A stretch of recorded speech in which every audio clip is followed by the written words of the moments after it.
வணக்கம். இன்றைக்கு வைகாசி விசாகம்.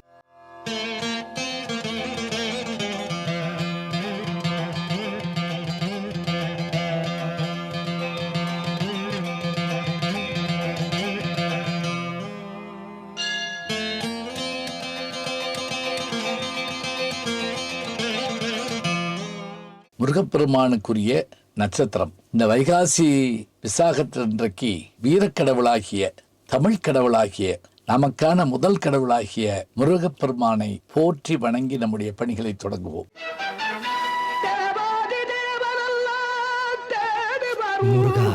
எங்களுக்கு கடவுள் நம்பிக்கை கிடையாதுங்க, பரவாயில்ல. முருகன் என்பவன் வெறும் கடவுள் மட்டும் இல்லைங்க, அவன் இயற்கையினுடைய வடிவம். குறிஞ்சி, முல்லை, மருதம், நெய்தல், பாலை என்று தொடங்குகிற இந்த நிலப்பிரிவுகளில் குறிஞ்சிக்குரிய கடவுள் முருகப்பெருமான் தான். 2000 ஆண்டு பழைய இலக்கியங்கள் எல்லாம் இந்த முருகப்பெருமானை தாங்க பாடுது. வீரத்திற்காகவே படைக்கப்பட்ட கடவுள். நம்ம வாழ்க்கையில சோதனை வர்றப்பெல்லாம் நம்ம என்ன செய்யலாம் அப்படின்னா,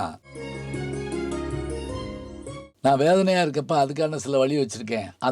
அந்த வேலை இதெல்லாம் இல்லைங்க. உற்சாகமான வீரர்களுடைய வாழ்க்கை வரலாறு, இனிய சம்பவங்கள் எல்லாவற்றையும் நினைவு கொள்ளணும். சித்திரை மேசராசியில் சூரியன் பிரவேசிக்க தொடங்குகிற போது வருஷம் பிறக்கிறது. வைகாசி முழு நிலவு நாள். தமிழகத்தில் நிலாக்காலம் எல்லாம் விழாக்காலம் என்பது நம்முடைய கருத்து. அந்த 27 நட்சத்திரங்களில் 14வது நட்சத்திரமாக விளங்குகின்ற நட்சத்திரம் தான் விசாக நட்சத்திரம்.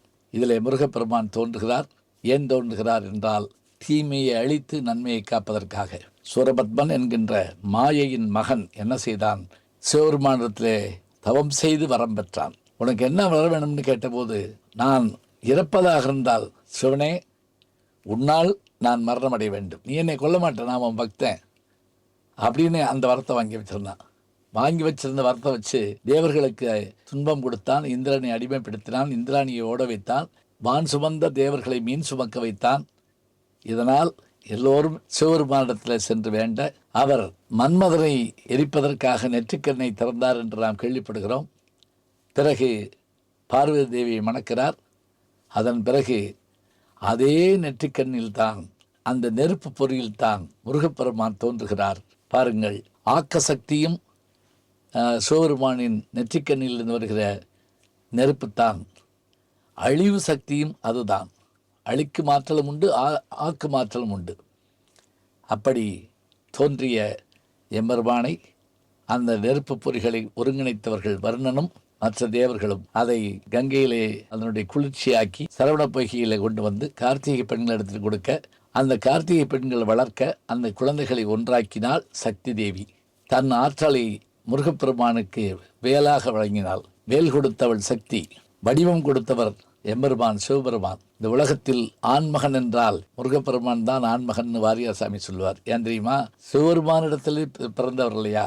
அதனால்தான் திருமாலிடத்திலே பிறந்த அந்த பிரம்மண மண்டையில கொட்டினாரு, அவனுக்கு சரியா ஞானம் இல்லை என்பதற்காக. ஆண்மகனை அடித்தது அந்த இடத்துல தான்.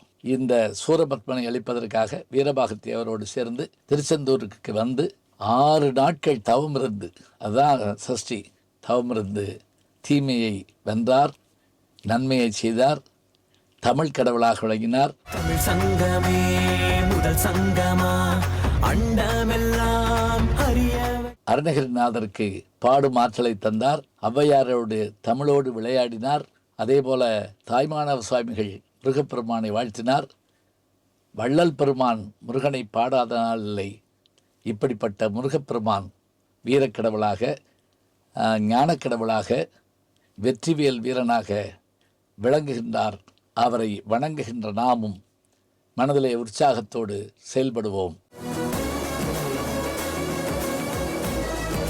தைப்பூசமாக இருந்தாலும் வைகாசி விசாகமாக இருந்தாலும் பக்த கோடி பெருமக்கள் முருகனை நோக்கி செல்லுகிற காட்சியை பார்க்கிறோம்.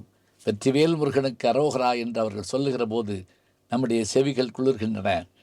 வேல் வீரத்தின் அடையாளம், உற்சாகத்தின் அடையாளம். முருகப்பெருமான் வீரத்தோடு மட்டுமில்லை, தந்தை தாய் பார்த்து வைத்த பெண்ணாகிய தெய்வானையும் மணந்தார். காதல் திருமணம் புரிந்து வள்ளியை மணந்தார். ஏறுமையில் ஏறி விளையாடு முகமொன்று, ஈசருடன் ஞான்மொழி பேசும் முகமொன்று, கூர்மடியார்கள் வினை தீர்த்து முகமொன்று, குன்றுருவ வேல் வாங்கி வந்த முகமொன்று, மாறுபடு சூரரை வதைத்த முகமொன்று, வள்ளியை மனம் புரிய வந்த முகமொன்று, 6 முகமான பொருள் நீயருள் வேண்டும், ஆதி அருணாசலமாய் அமர்ந்த பெருமாளை என்று முருகப்பெருமானை வழிபடுவோம். அவருடைய வேல் நம்மை நோக்கி வரும். சுற்றி நில்லாதே பகைய போ, துள்ளி வருகிறது வேல் என்றால் பாரதி என்று சொன்னால் அந்த வேலின் வீரத்தோடும் வேகத்தோடும் முருகனின் அருளோடும் நாம் சாதனைகளை சாதித்து காட்டுவோம். எப்போதும் முருகப்பெருமான் நம்மோடு இருப்பார். வைகாசி விசாகத்திலே முருகனை காண செல்கின்ற பக்தர்களுக்கு வாழ்த்துக்களை சொல்லுவோம், வீரகோஷம் போடுவோம். வெற்றிவேல் முருகனுக்கு அரோகரா.